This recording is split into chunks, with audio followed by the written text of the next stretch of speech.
Okay, welcome back to the It Girl podcast. I am here with Mance. Pia. I'm so excited to have you. You're one of my favorite influencers. Oh, what? So, That's yes, so sweet. you really are. I'm so excited. We have a friend in common, Molly, and I was like, she said, "Oh, you have to do Pia," and I was like, "Are you kidding? I live for Pia. You really are. You have such you're such an aesthetic girl. Thank you. I mean, I try. You crush it. I'm not an aesthetic girly. I wish I was. Oh, please, look at you. You're perfect. I feel like making content that carries a vibe is such a skill. Like I could take 50 pictures and they would all look like they came from a different person. Like Yeah, I have you a have consistent you have a vibe. consistent vibe. Yes. And I feel like that's a marketable skill these days. Thank you. But I will say sometimes I take hideous, heinous photos too, but I just don't believe it. post them.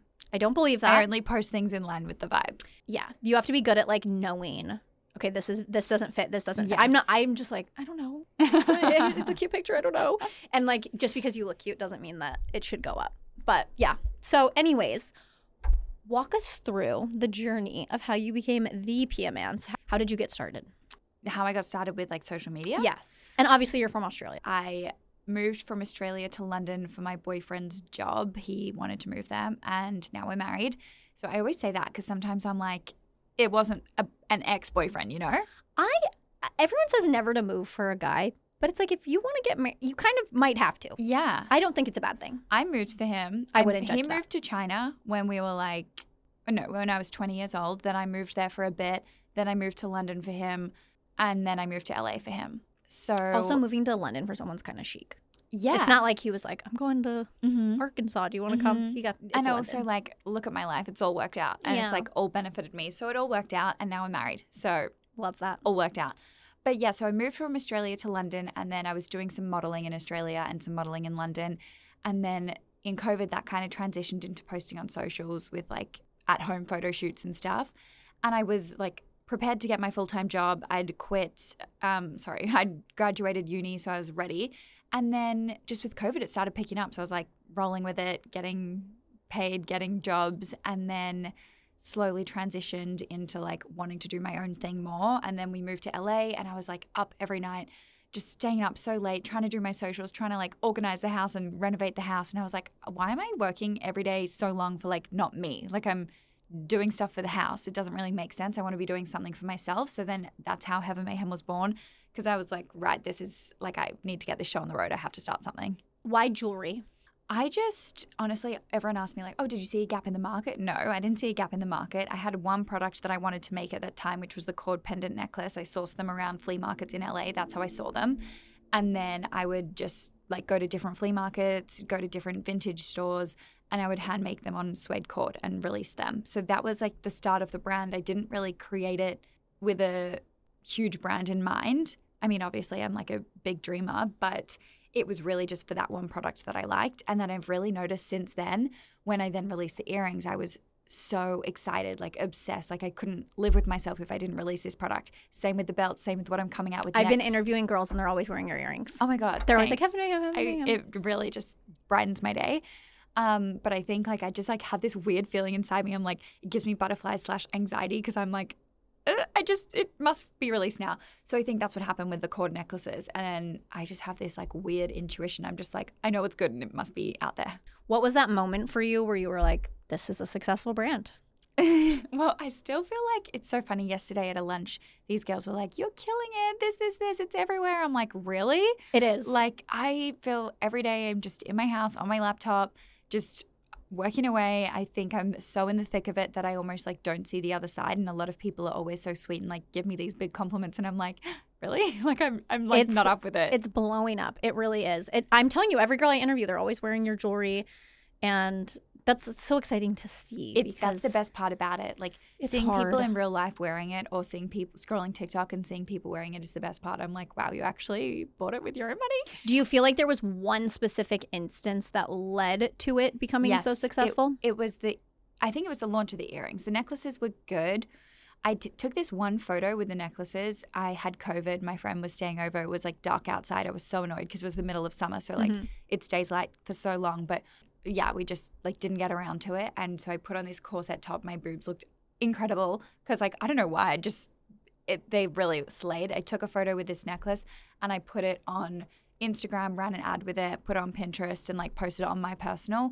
And then that photo created a ton of sales. Like just that one photo on my digital camera from eBay did so well. So that was a really big turning point. And then that was in August 2022. And then in April 2023, I released the first batch of earrings. And then that took a real turning point because I think that was more aligned to me, I think, and everyone was after them, and it was just, there was a stock so people could actually get their hands on it, and that was a big turning point. And then slowly it's just kind of like snowballed a little bit, and it's just become a perfect storm of like Matilda Jeff, Hailey Bieber, the influencer that a random girl follows, a micro-influencer here, press articles, this, being on Revolve, being in other retailers, and just like every little thing. But I probably wouldn't say like one thing changed it all. It's just like it's all really fallen into place. I also notice like pretty much every single day something crazy happens. Well, I think it's because I have a very like positive gratefulness mindset that I'm like always writing down the good stuff. Oh, but that's a good piece of advice to write down the good. That's really good. Well, I am not good about that. I don't really celebrate the good. So I'm like, yep, great, move on. What's next? I'm the exact same way. And then something bad happens and I'm thrown. Like really? I'll get 100 yeses and I'm like, perfect. And then I get one no and I'm like, okay, this is all I'm going to fixate on now. So that's good to focus on the good. Same a little, but sometimes with the bad thing, I'm just like, all right, moving on. Like, what's next? Got to fix it. But with the good stuff, I just try and journal a lot. So I'll be like, what happened today that was great? And I always find something great. And like, if I look back through, there's just so many crazy things that happen every day. I'm like, oh, I release a new collection of belts. They sell out. The next day, a retailer comes and places a huge order when I didn't even sell it to them. They've come and seen it on the website. Then the next day, a huge celebrity wears it that I'm like, then the next day I go to a dinner and like my favorite childhood actor's like, oh, I love your earrings. Everyone's wearing them. I'm like, what the fuck? So like, that's so great. Good stuff happens every day. And I think it's a good mindset. But like I said, it's like a perfect storm of these things because not one of those things is going to change anything. It's the power of it girls. Yeah. It girls have power. It girls have power. I'm all the it girls start a brand. Like, yes, there's a lot of brands, but it's like it girls have power. Yeah. It girls can make things happen. Like you said, Matilda Jerf, she wears something, boom, that's power. That is the power of the it girls, and I think that's so important. She's a very big it girl. She's at most people when I ask like who's the ultimate it girl, they all say her. And it's true. Like there's power behind it, and learning how to harness that power is so important and how to channel it. And I feel like you've done an amazing job of that. And now all the other it girls want to be a part of it. Like Hailey Bieber's like, get me some earrings. What are we doing? So I feel like that's so important. Do you think that social media plays the biggest role in your business and the success of your business? Yeah, for sure. I've been thinking about that a lot. What's going to happen if Instagram dies? Yeah, that's my next question is what is next? I don't think Instagram's gonna die. It is important to think about because people never thought print would die. Yeah. They never thought magazines would become irrelevant. It's important to think about. I mean, I don't know right now, how do you find out about a brand when you shop? All I do is scroll social media. Instagram. And I see cute girls. I see it girls wearing the stuff that I want to be wearing, and then I go buy it.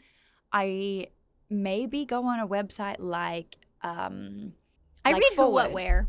Yes. I'll read Who What Wear. Yes. Or like I'll go on Forward and like see what they've got. But I don't really go on like specific brand websites to see the new in. Me I either. usually go on Instagram to see what's new. Pinterest. Yeah, Pinterest as well. But like if social media died, I don't know where I'd be. That's the thing as a consumer is like all of my friends who own brands, we all talk about what if Instagram died, what if Instagram died. I'm like, I would find a way. Where am I going to find out about clothes? Like I'm always going to look for it as a consumer.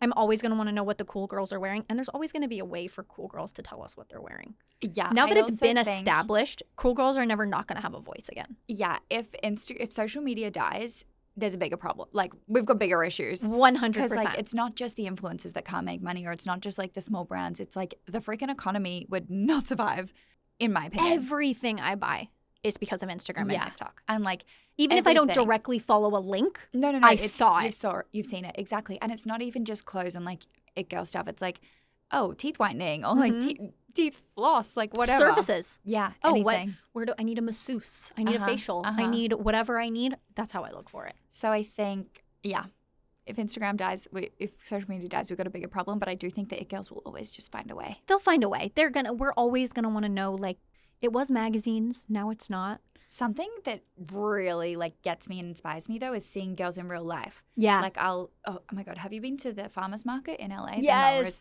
Yes. And what's the one that happens at the high school? Melrose Trading Post. Yes. Yeah. Oh, the fashion. Yeah. You just walk and around I live in there. New York, so like I sit at lunch and I'm like, that's how It Girl started. I actually get way more inspired in New York than in LA, but at the farmers market, I just see so many cute girls and like I just love their t-shirt or something. I'm always going up like, are you a model? Can I book you? Like, where's your t-shirt from? I love Can I that. get the link? Like, I always see people in real life as well. That's how I got the inspiration for It Girl, was sitting at lunch in New York and being like, I need to know where that girl's outfit's from. I need to know where she shops. That's I need such to a good know idea. what she does. Like, everyone in New York is an It Girl. There's no one. There's no one that's not an It Girl. I do get asked a lot, how do you pick girls? There's no one that's not an It Girl. It's honestly harder to say no to people because I'm like, you're cute and fashionable. Yeah. You live in New York. Of course, you're cute and great. I love It Girl. Oh, thank you so Love it. much. Thank you. I love my girls. And what's so funny is I buy things off of them all the time. Like, I'll be like, where is this from? And they'll tell me, and I'm like, I'm going to buy this. Yeah. Like, I literally show up to the interview, and I'm like, I'm buying everything she's wearing. But seeing stuff move in real life is really, like, the sell-through. I buy all the stuff my friends have because I'm like, okay, cool. I've seen it in real life. Like, me too. I mean, it's just like that whole thing of, like, coolness, and you wanna have it, and I feel like you have that it factor that has made your brand so big. So what do you see next? How do you want to create longevity with your business? I want to create longevity by expanding into different product categories. I think the brand is really, really well known right now for the earrings, which is great. The earrings are everywhere. We love the earrings. I love them. But I would like the belts to become a bit more well known. I would like the new product categories, which I feel like I'm going to stay tight-lipped about, to become more well-known. I want to move into sunglasses as well. I've noticed that the way I dress, like I could be wearing $1,000 pants, probably not. I don't think I own $1,000 pants, but I could be wearing like $500 pants or, you know, pants from Zara for $20, and I could be wearing a full like outfit under $100, but all my accessories is what I invest in and like what I care about. And like what I wear every single day is so basic, it's like a uniform, but like add a shoe, add a belt, add a sunglass, add an earring, and it's like the perfect outfit. So I think I want to try and focus on accessories, also expanding into other accessories like, I don't know, what do you keep your jewelry in? Like, what do you have around the house? That kind of stuff.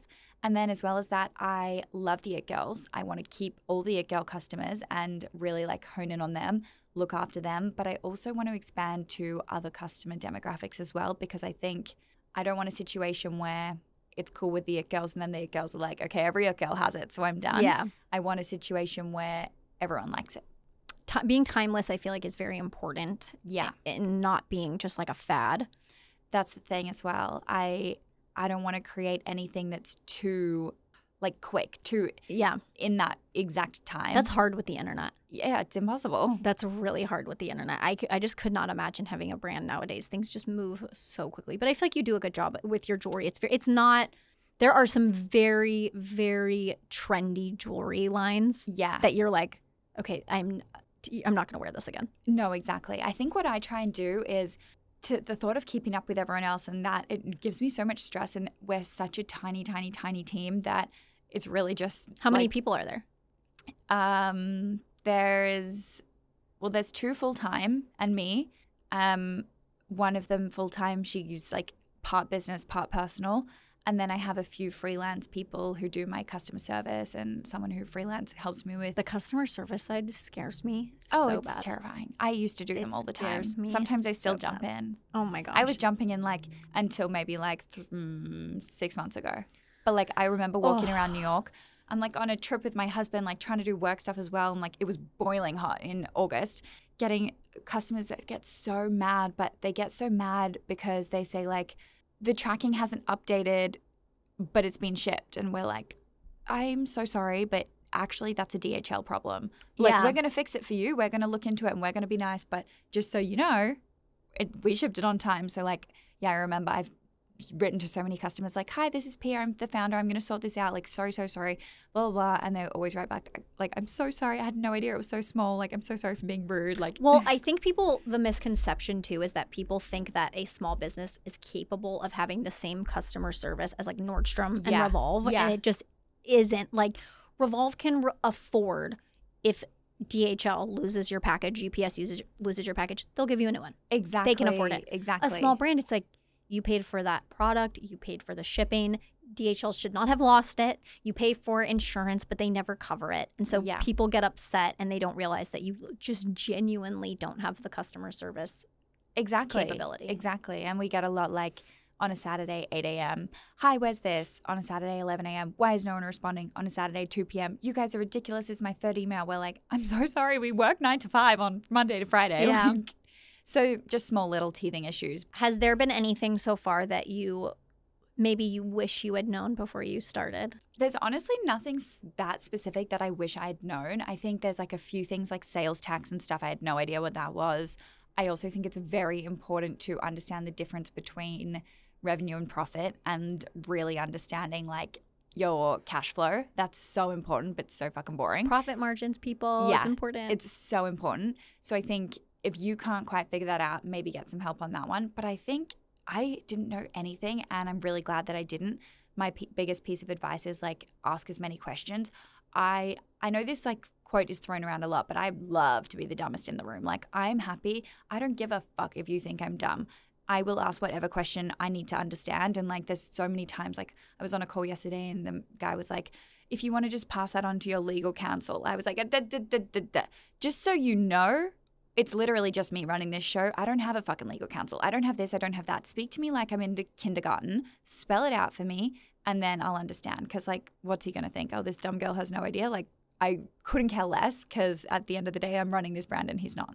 Yeah, that's very true. And it's the only way to learn, too. There's truly no other way to learn. And you learn by, like, making a mistake and then thinking, oh, I'll never do that again. Is there anything that's happened that's been a misstep that you're like, okay, that was definitely a mistake. Hindsight's 20/20. Yes. I wish I wouldn't have done that. Yeah, there's been so many mistakes. Honestly, I do this with inventory. I get kind of scared. I'm like, okay, I've sold this much, but surely I can't sell that much. So I'll just order that plus a bit more.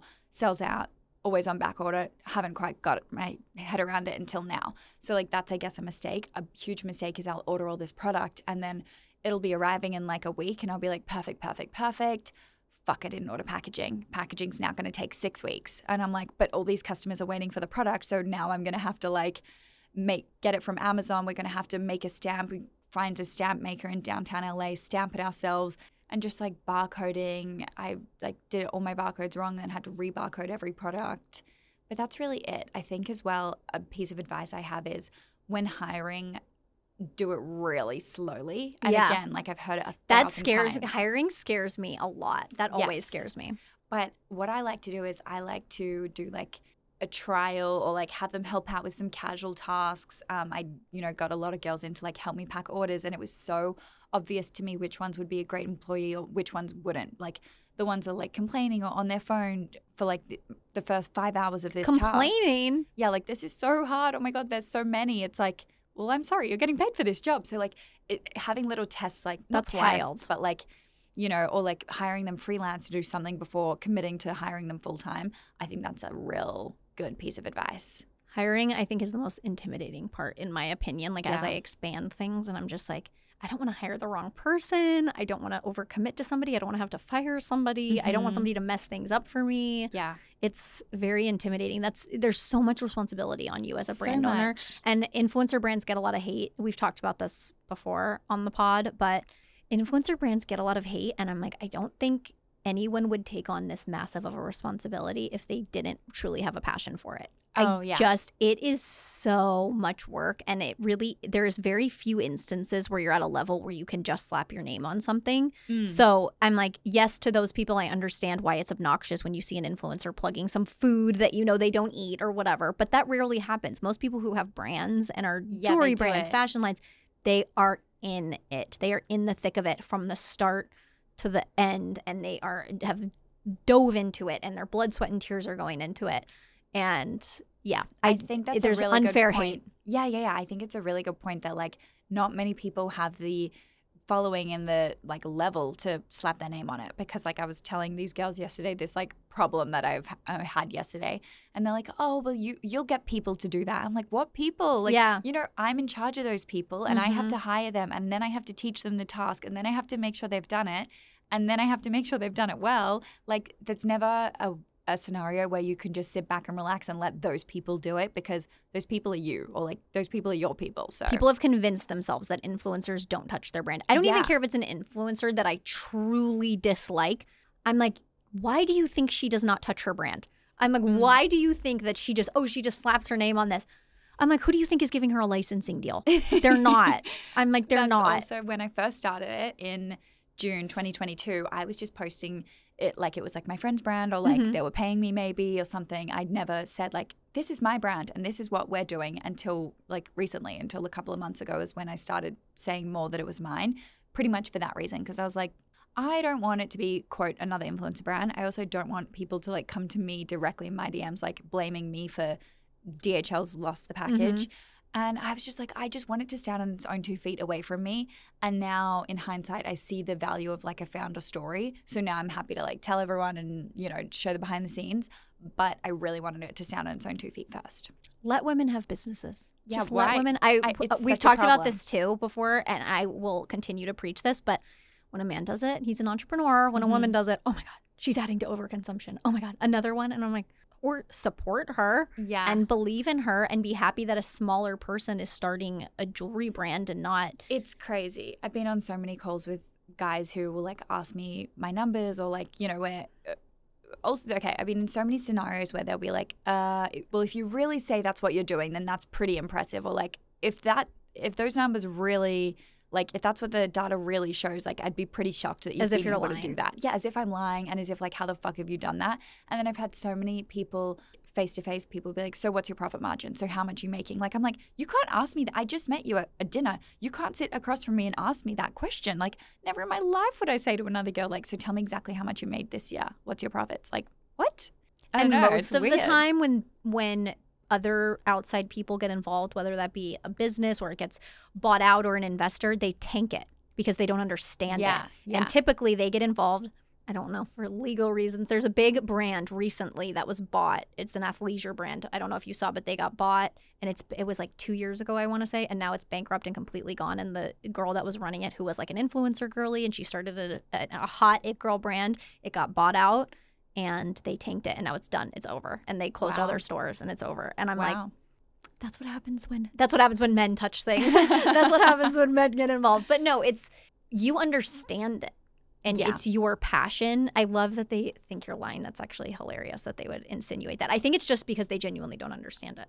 Because there's nothing like that that's male run or that they probably are familiar with. There's not I can't think of any male influencers that have a line of anything. And the older generation underestimates influencers. Yeah. Completely. They do not see that there's value in it. For sure. I have had so many people in my time ask me for free social media help and to run their business's social media page. And I'm like, you don't see that this has any value. You just know you need to do it because you think I should do this for free. Why would I do that for free? Do you know how much money this is going to generate for you? Like a successful social media page, it generates a lot of money.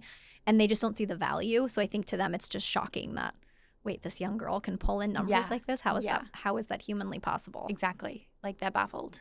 Don't insinuate that she cannot make her own money with her brand. Her brand is everywhere. And it's really hard to gain traction the way you've gained traction with the girls that you've gotten your pieces on. That is not an easy task. People pay a lot of money and spend a lot of years trying to get their pieces or their clothes in front of the right stylists and the right people. So to make a hot brand is incredibly difficult.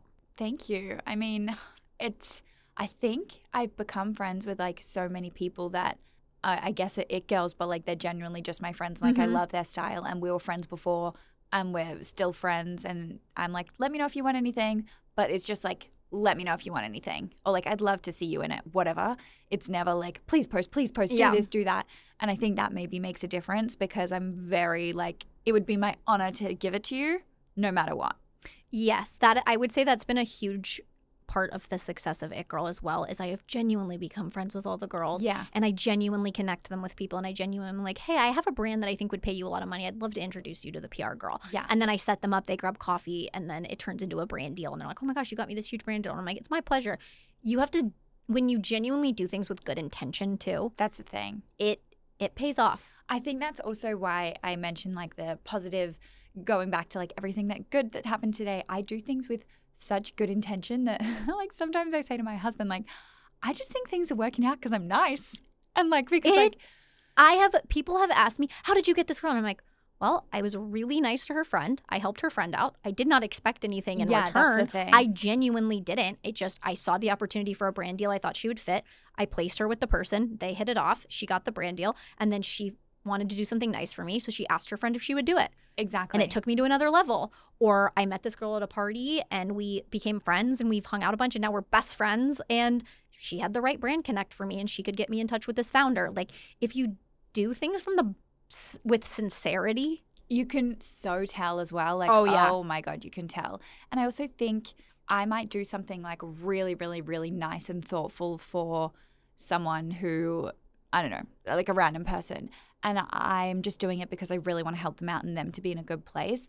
They might never do something for me in return, but like someone else will. Like that's how the world goes around, in my opinion. Like the other day, this girl, these two young girls, they were like maybe 15. They were trying to buy a smoothie and their card was declining. And then he said cash only and they didn't have cash. I mean, she had cash and he said they didn't take cash. So I was like, I'll pay for it. And they were like, oh, no, you don't have to. I said, no, don't worry. One day you're going to do this for someone else. And that's how the world works. And like, I just hope that like I taught them that little lesson. And like, that's truly what I think. Like, you know, I might help 100 people that will never do anything for me, but someone else will.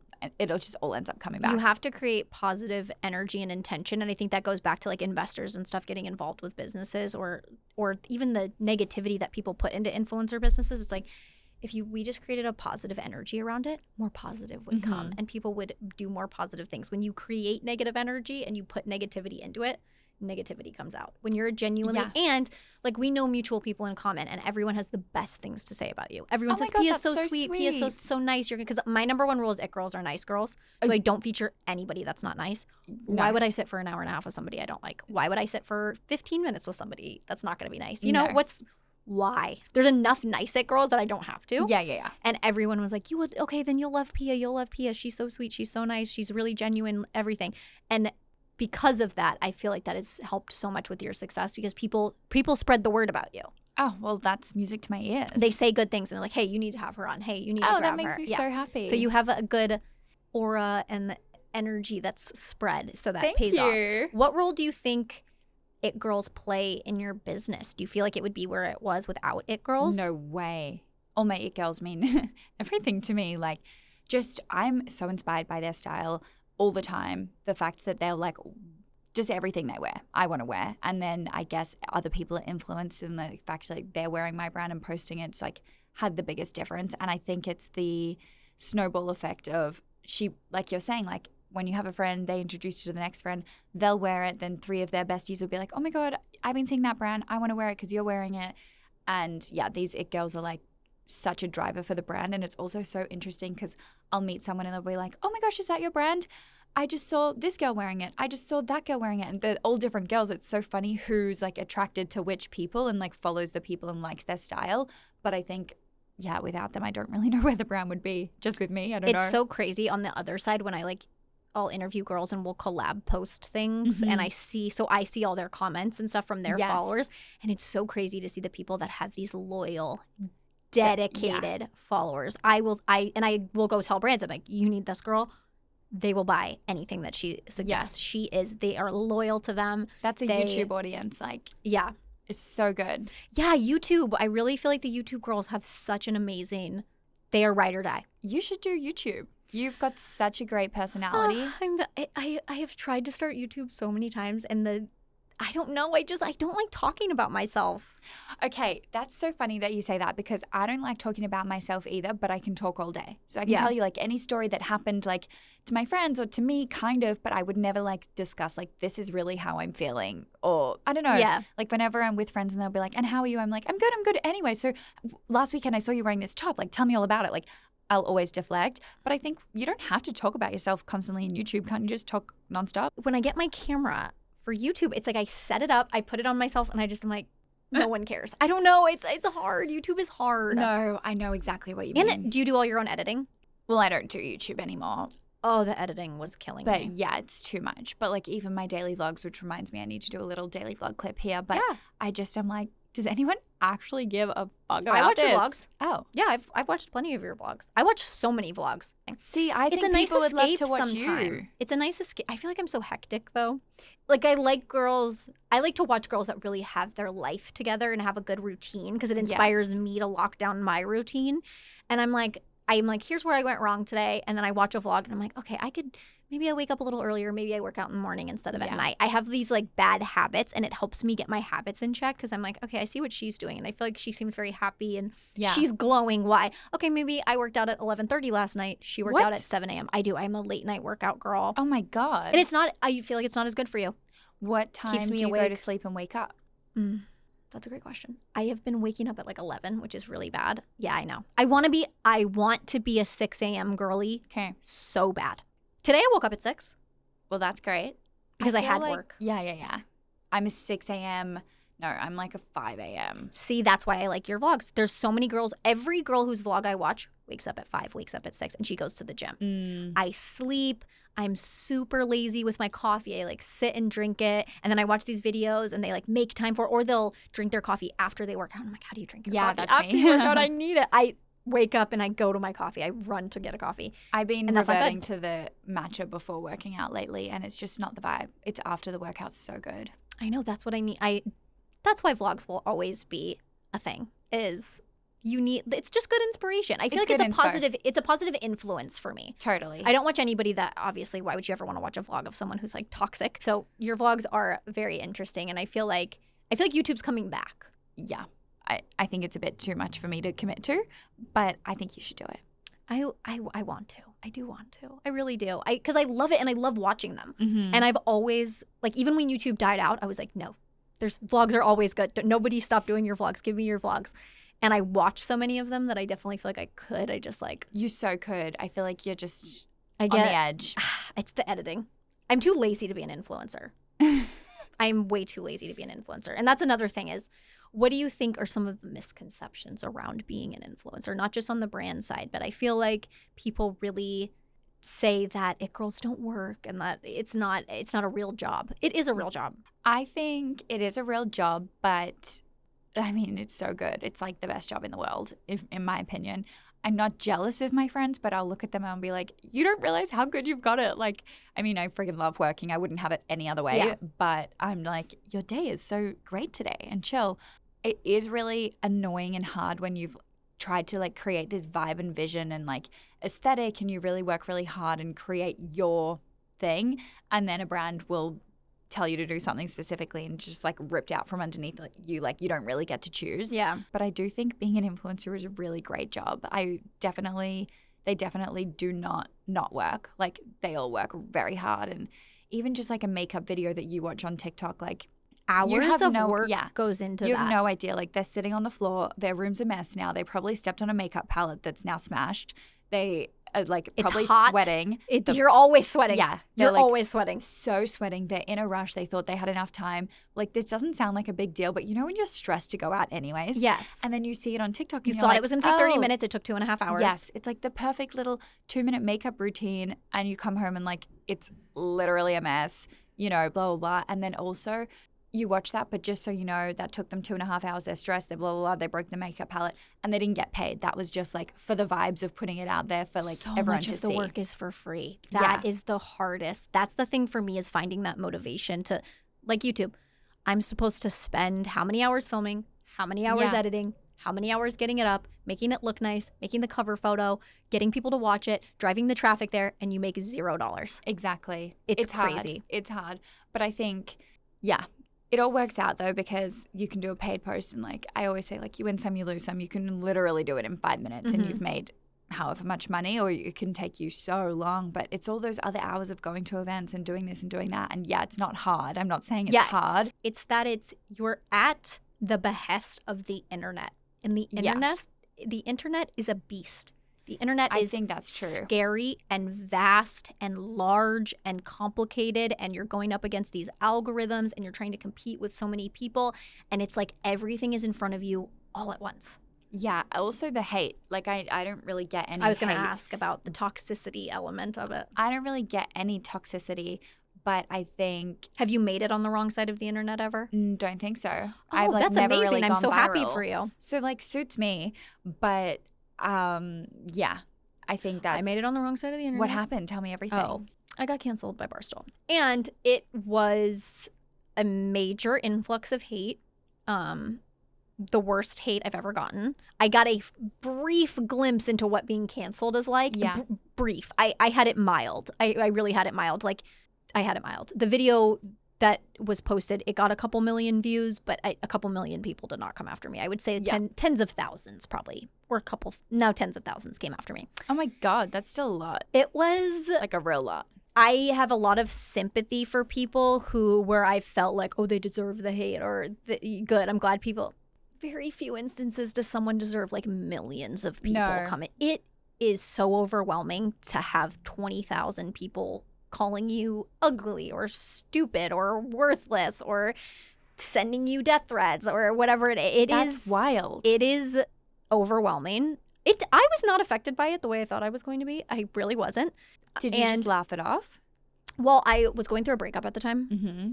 I was so heartbroken. I didn't even pay attention. I was so distracted. I was so like, you think you can hurt me? Like, I was like, this doesn't even hurt my feelings. My feelings are as hurt as they can possibly be. Like, I was so distracted by it that it literally did not affect me at all. I did not shed a single tear. And people go saying you were crying. I was like, I turned my comments off and never looked again. I stopped reading my DMs for a couple months, checked them later. Nobody really went in my email. So I was like, whatever. I just checked my email, not my DMs. That was basically it. So wow. But it just gave me such an insight. Like I would have said before that, oh, it's not that bad. It's not that bad. You know, so it can be that bad. Well, yeah, especially like maybe you're not getting canceled, but maybe like every video you post gets like some nasty comments or some nasty DMs. I'm sure you know Danielle Bernstein. Mm-hmm.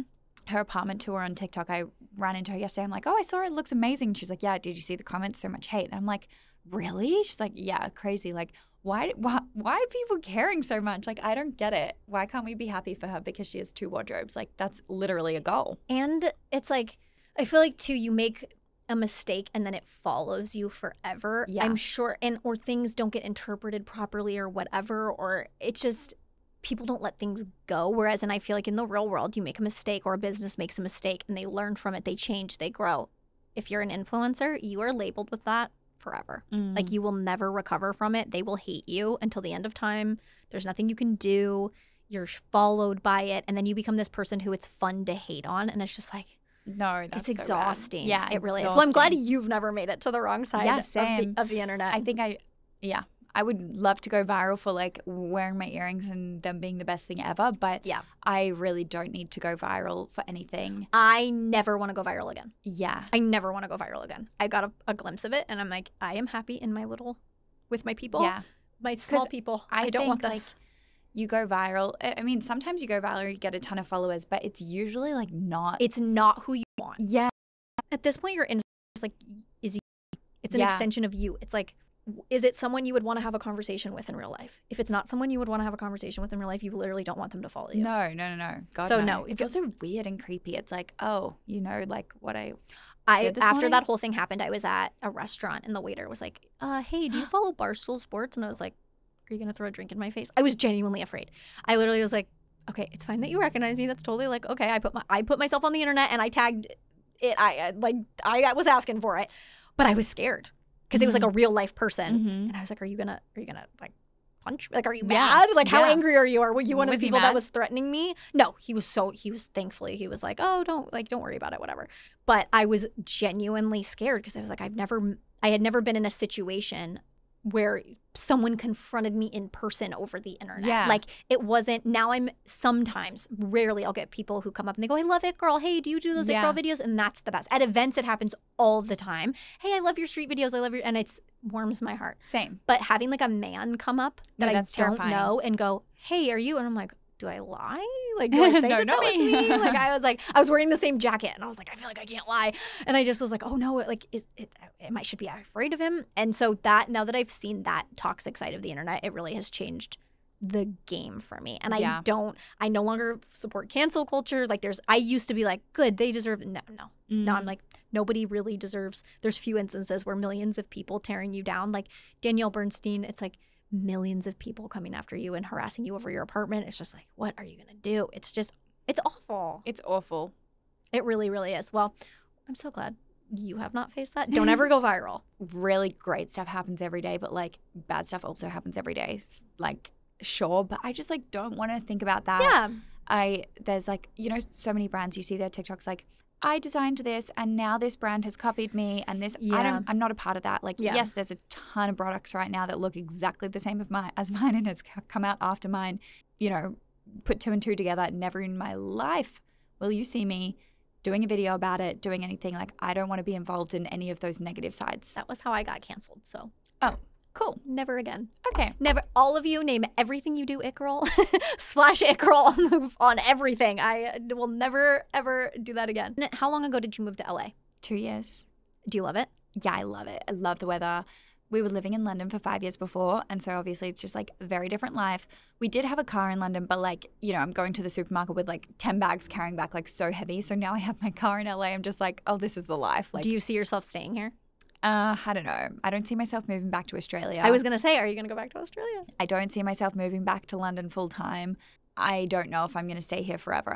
My ultimate life goal would be to have a place here, have a place New York, have a place London, have a place Sydney, and just like bop around. And then everyone's like, what about your kids? I'm like, I don't fucking know. They can just, I don't know. I think Tasha Oakley does that. Yeah. She feels like she bounces She's around. bopping. She's bouncing around. I feel Yeah. like she has places everywhere. No, that's very iconic. Yeah, I don't think I would ever move somewhere where it rains all the time again. No, that's a serious Being problem. full-time in New York, I don't like that. Like, I want to be part-time. I want to be in New York April, May, June, Yeah. September, October, November. Yep. All the other months are a no. This winter was really harsh, and I was like, Was I it? never thought I would want to move back to LA.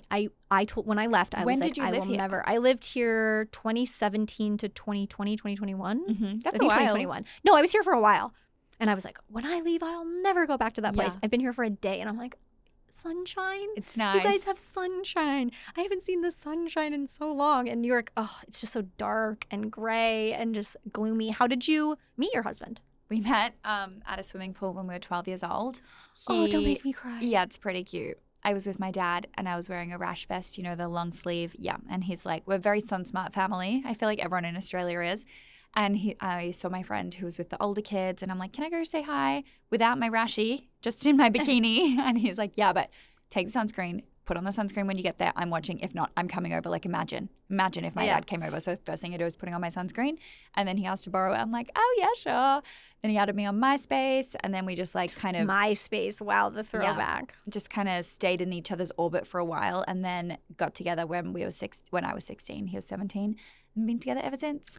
Oh, that's so lovely. Okay, so no hope for us single girls. If we didn't meet them when we were 12, it's over. Yeah, that's what I think, kind of. But I don't know. I have so many amazing single friends saying like, I can't find any great guys. And I don't know any great guys my age. But I think the single girls now need to go a touch older.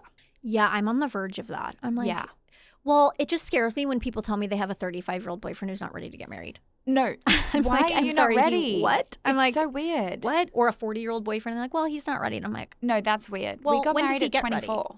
it's like, what are you going to be ready when you're 60? Yeah, that's not appropriate On in my opinion. on death's door? No You're going to be problem like, if you don't want to get married, but like if that's what you want and you're just not ready, like I think that's maybe another issue. no, that's what's frightening to me right now. And everyone is like, oh, I met him in my hometown. I met him when I was 15. And I was like, I should have been working harder.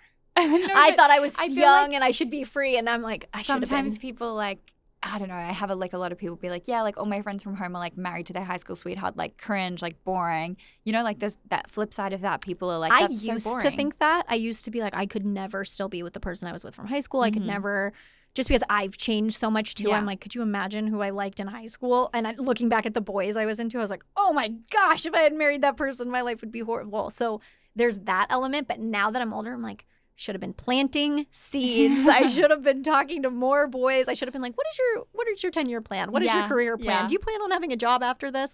Luckily, some of them like still work at the grocery store from when we were in high school. And I'm like, okay, I'm glad I got out of that one. I Not did. your vibe? No.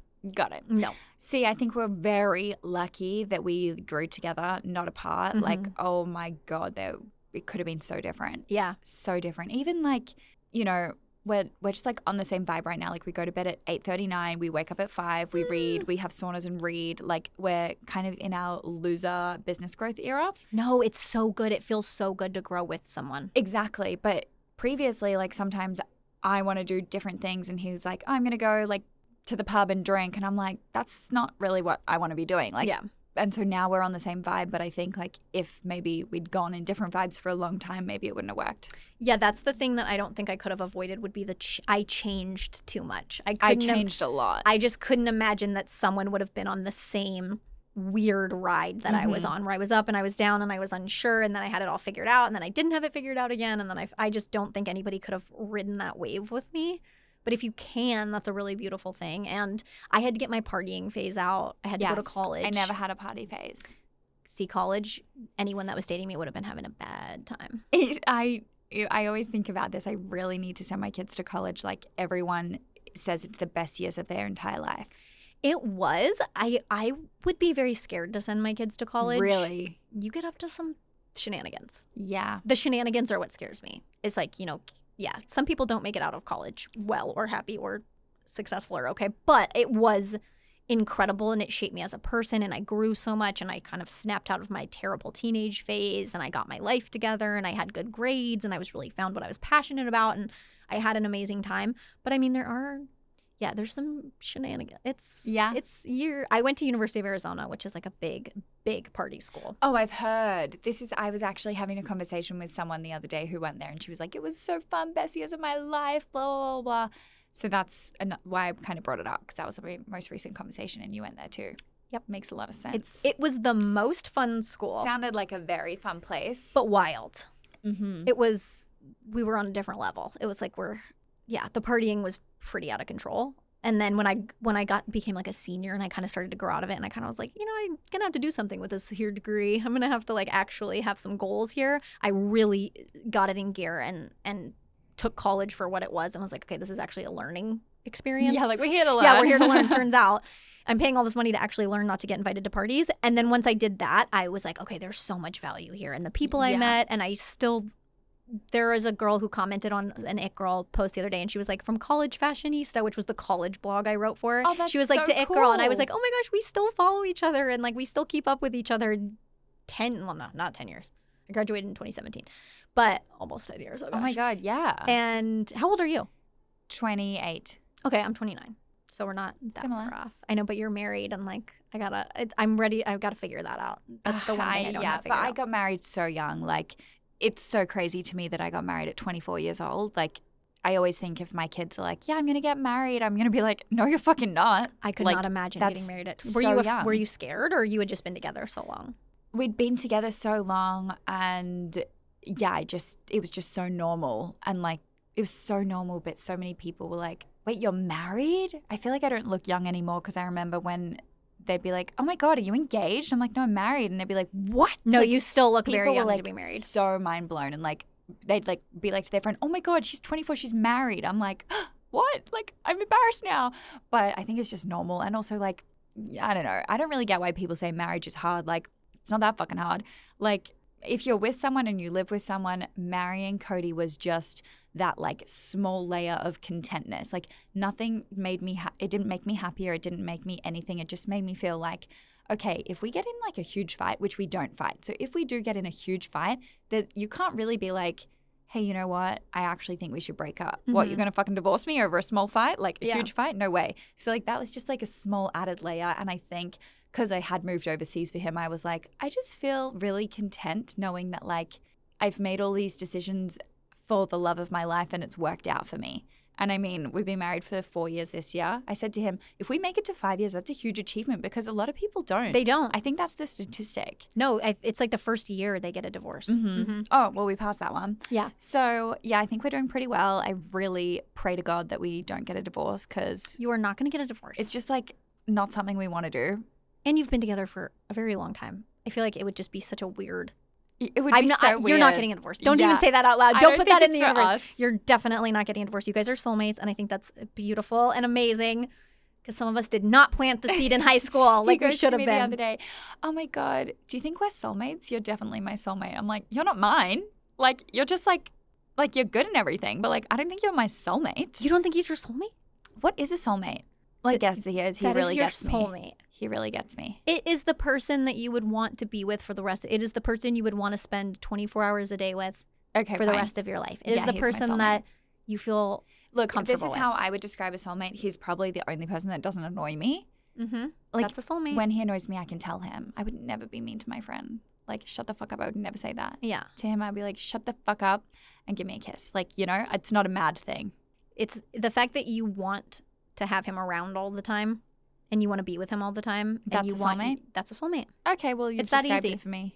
And then when it's easy, like you said, you don't fight. That's a soulmate. If you fight all the time and it's hard to be in the same room together and... Oh, my God. Could you imagine? Oh, yeah, yesterday these girls were saying, like, they were like, oh, you know, everything's just too easy right now. So I'm like picking fights. And I'm like, what? When you've been in a relationship where you fight all the time, it's very hard not to pick fights because you feel uneasy and you feel nervous and you don't know what to do. So you start to feel like you're supposed to have something be wrong. I think it's this fear that you finally have something good and it's going to get ripped away from you. So to have control, I've done it to myself. I've picked fights with people because I was too comfortable. I've done that. I was nervous and I didn't know what else to do. And I was so comfortable fighting. I felt like for the relationship to work, we had to fight. Really? It's a real thing. I'm glad you've never been in that situation. I wouldn't wish it on anybody, but it is a real thing. Wow. I've been in that situation where I have absolutely driven people away. You know, when we were doing long distance, sometimes I would find it easier to like be mad or annoyed than to be like, I miss you so much, I love you so much, because that was almost harder. Because like if I was annoyed at him or like maybe I picked fights then, I think. And it's the same thing. It's the same concept. You pick fights because you're so afraid to lose them that you feel like it's easier to pick a fight and push them away than to accept that you would fall apart if they ever were gone. Right. The same way it's easier to just pick a fight and be annoyed than it was to be like, wow, it hurts so much that you're not here. Yeah, makes sense. Yeah, it's a real thing. It's a real thing. We don't do long distance anymore, so the fights are gone. Thank fuck. I could never do long distance again. It's horrible. But I'm glad you found your soulmate. He's your soulmate. Go home and tell your husband that he is your soulmate. Oh my gosh, he is if you're listening, Cody. He would never listen. Cody, we're going to make Cody listen to this. Cody, this is your soulmate. She knows you're her soulmate. Deep down. Finally, I figured it out. Okay, last question. Talk to me. Who is the ultimate it girl? The ultimate it girl is probably Hailey Bieber. I agree that she is so many people's ultimate it girl. We get hate when people say she's their ultimate it girl. I know, we get that's a lot why of hate. I didn't really want to say her. But I think we need to stand up for Hailey Bieber. Yeah. I want to stand up for her. I've met her. I'm sure you've met her. Yeah. A doll. She's really nice, and I think she's the ultimate it girl in a few ways for me. One, gorgeous personality. Beautiful. Like, actually radiates a really nice positive person, energy. Really does. and really like welcoming and kind, and like kind of confident in like her hellos. Like there's other it girls who I'm obsessed with their style, and they're like so reserved and kind of come off bitchy. I'm like, you're now no longer an it girl. It's so Otherwise, funny to I me would've that said we them. get so much hate when people say that Hailey Bieber is the ultimate it girl, and I'm like, if you were in a room with the girl you think is your ultimate it girl and Hailey Bieber, I can promise you would be more pleased with the way Hailey Bieber treated you. I agree. She's really, really nice. And then obviously just like skin, hair, makeup. I love that not that she doesn't like do makeup and stuff, but I think she's making looking, quote, normal, really like normalized. Like you don't have to wear a ton of makeup. You don't have to be so ready. Like she's making that look gorge. Even I met this girl and she was like, yeah, I went brown thanks to Hailey Bieber for making it cool. And I'm like, oh, I guess she kind of made brown She made hair me want to cool. dye my hair brown. Yeah. And like, but that's pretty much everyone's like natural hair color that they felt comfortable now to do it because of her. I don't know. I think she's the ultimate it girl. I also love Elsa Hosk's style. She has very it girl style. Yes. But I don't really know anything else about her because she doesn't really show much of her personality, I think. I think another it girl, speaking of like nice it girls, Rosalia. Oh, I've never met Rosalia. I've never even met come her. close to meeting I've her. never met her. But just like, she just looks so cute and smiley. And like, I've seen her like backstage doing interviews and kind of like walking from one interview to the next. And like, I don't know. I'm just like, you seem really nice. And like, I love her. And I loved her when she performed at Coachella. I think anyone who like gives a nice normal vibe. Zendaya gives me some of the best it girl energy. Yes. I think Zendaya would be exactly the same behind closed doors Agree. as she is and that's how Hailey Bieber is. I'm like, if you met her, you would see that it's not for cameras. She's just nice and easy and sweet and not pretentious and everything. I'm like, these other girls that you think are like the most lovely it girls and they're cooler, and I'm like, the cooler they are, the meaner they are. Who does everyone usually say? Hailey Bieber a lot. Matilda Djerf a lot. She's like drop dead gorgeous, She amazing. really the and she sells girl. a lot. Rihanna, obviously, of course. Right. Let me think who else. Anna Wintour. Interesting. Who not nice, but she's the queen. Yeah. She's a queen. She's not an it girl. We get her. I mean, because she kind of creates the it girls, or like did. I think people who like love their life or love their job or like very passionate about what they do are it girls. Like not just because you look good. I think like if you're a writer or like you're an artist or like you make pottery, like, and you're just so obsessed with it, that's an it girl to me because I just love that you're passionate. Totally. We've had artists, we've had musicians, we've had interior designers, Yeah, we've love had that. an optical designer, we've had PR girls, we have fashion, we have girls that do all kinds of stuff. We've had a chef because Romilly, you need to know Romilly, she's the it girl. Romilly Newman, she's everything. She is like Is she in New York? Yes, and she's like the chicest. Can we hang out with her? Yes, we will 100% make that happen. Oh, perfect. She's the chicest, coolest. Like she hangs out with Ivy Getty all the time. She's everything. And so we've had Romilly. She's a chef, but she's a complete it girl. She's beautiful. She's fashionable. She's confident. She's smart. She's successful.